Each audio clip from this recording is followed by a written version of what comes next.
जब तक बोलते थे हमारे यहाँ 14 तारीख को कुत्ता वाले वगैरह बनना है किया जाते बहुत आज हम लोग सुन रहे हो बातचीत भी होती है जीतवा पुलिस आपके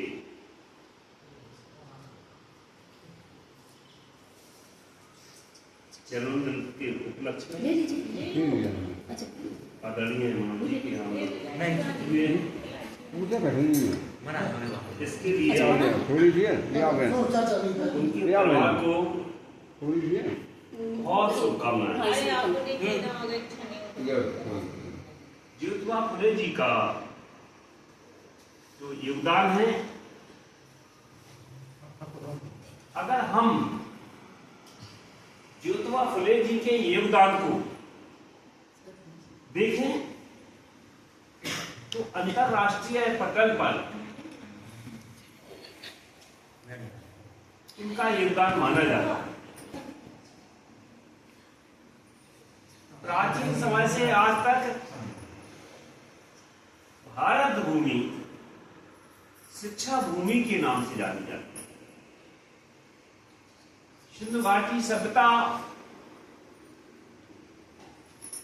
की बड़ी शिक्षा आज भी विश्व में खोज का विषय है। इसके बाद में तथागत बुद्ध ने सतत अपने प्रयास से 84,000 उपदेशों को देकर के संपूर्ण विश्व को शिक्षा के साथ जोड़ा, सकारात्मक शिक्षा के साथ जोड़ा। तथागत बुद्ध की 84,000 संदेशों पर सम्राट अशोक ने 84,000 उनके सिद्धांतों पर 84,000 जो स्थल बनाए हुए थे, वो विश्व की सबसे बड़ी एजुकेशन पॉलिसी को इंगित करते हैं। ये बहुत बड़ा सौभाग्य है कि हम लोग आज झांसी में ज्योतिबा फुले साहब की जयंती मना रहे हैं। उनके दूसरी शताब्दी में वो पहुंचेंगे और एक ऐसा महापुरुष जिन्होंने अपनी पत्नी के साथ मिलकर के भारत में पुनः शिक्षा का शुभारंभ किया।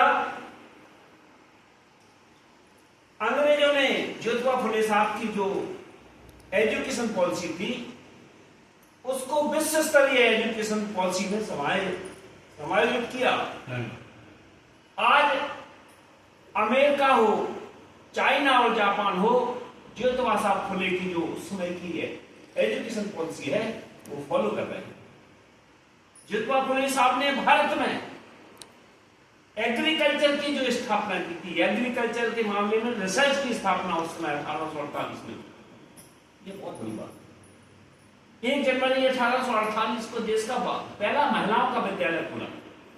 उसमें अपनी पत्नी को उन्होंने पहली बार भारत के अंदर उनकी पत्नी महिला शिक्षा अध्यापिका के रूप में उसमें शिक्षिका के रूप में उसमें नियुक्त हुई। ये सौभाग्य है कि दूसरी जो शिक्षिका थी फातिमा शेख जी, वो उस विद्यालय की थी।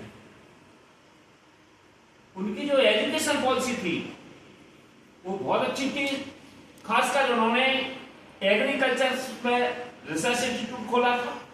फिशरीज का काम भी आपके समय में एक बहुत महत्वपूर्ण था, उस पर भी आपने रिसर्च किया हुआ था। और इसके अलावा जो उन्नतिशील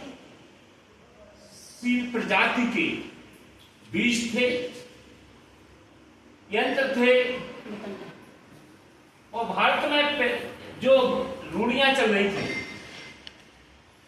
उन रूढ़ियों पर सबसे बड़ा हमला अगर इस देश के अंदर किसी ने किया था तो ज्योतिबा फुले ने, तो सावित्रीबाई फुले ने। सत्य शोधक समाज के माध्यम से उन्होंने भारत को पुनः नव जागरण के नव भारत के रूप में स्थापित करने का उनका प्रयास था। उनके उस समय के जो विद्यालय थे, आज संपूर्ण विश्व उन विद्यालयों को सोच रहा है कि ये इनको खोज चल रही है कि इन विद्यालयों में कैसे क्या पढ़ाया जाता है। ये रिसर्च का मामला चल रहा है।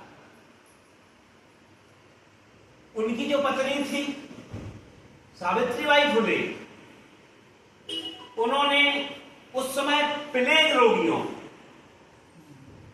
पति पत्नी ने दोनों प्लेग थी। प्लेग में उस समय कोई किसी को इतना वायरल होता था कि कोई किसी को छूता नहीं था, लेकिन जेठवा फुले ने और सावित्रीबाई फुले जी ने प्लेग रोगियों को की मदद की, उनकी सेवा की और उनकी सेवा करने के बाद उनके इलाज में पूरा सहयोग किया। ये भारत की बहुत बड़ी घटना है। आज संपूर्ण विश्व जेठवा फुले साहब की जयंती को मना रहा है। उनके योगदान को, भारत में उनके योगदान को परम पूज्य बाबा साहब डॉक्टर भीमराव अंबेडकर ने उन्होंने स्वीकार किया और उनके उस योगदान को, उनकी एजुकेशन पॉलिसी को भारत की संविधान में लाने का बाबा साहब ने काम किया था। बाबा साहब ने अपने जीवन में दो गुरु माने हुए थे। एक तो जेठवा फुले साहब को उन्होंने अपना गुरु माना था और दूसरा तथागत बुद्ध को अपना गुरु माना। ये बहुत बड़ी बात। विश्व का महानतम व्यक्ति जिसकी एजुकेशन के बारे में आज संपूर्ण विश्व कोई प्रश्न नहीं लगा सकता है, उस महापुरुष ने जेठवा फुले साहब को अपना गुरु माना था। आप कल्पना करें कि उस समय के समय में आपका कितना बड़ा योगदान। आने वाले समय में जेठवा फुले साहब का जो मूवमेंट है वो आगे होगा और आपके द्वारा एक किताब लिखी गई है गुलामगिरी।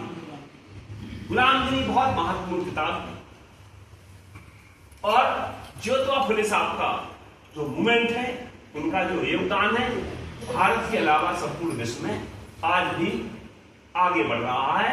हमारी आपकी सबकी उम्मीद है कि सारे लोग मिलकर के जेठवा फुले साहब का, सावित्रीबाई फुले साहब का, फातिमा शेख साहब का जो मूवमेंट था, बाबा साहब अम्बेडकर ने जिसको संविधान में लाए, उसको हम आपकी जिम्मेदारी के सब लोग आगे लाएं, क्योंकि अगर ये मूवमेंट बढ़ता रहा तो हमारी आपकी उन्नति बढ़ती रहेगी, हमारे आपकी बच्चों की उन्नति बढ़ती रहेगी। और मैं इस परिवार के लोगों को जिन्होंने इस कार्यक्रम को, आज का जयंती का कार्यक्रम आज आयोजित किया है झांसी के अंदर, मैं मनोज जी को, उनके परिवार को बहुत बहुत शुभकामनाएं देता हूं कि आप सब लोगों ने हम लोगों को बुलाने का काम किया। धन्यवाद। जय हिंद, जय भारत।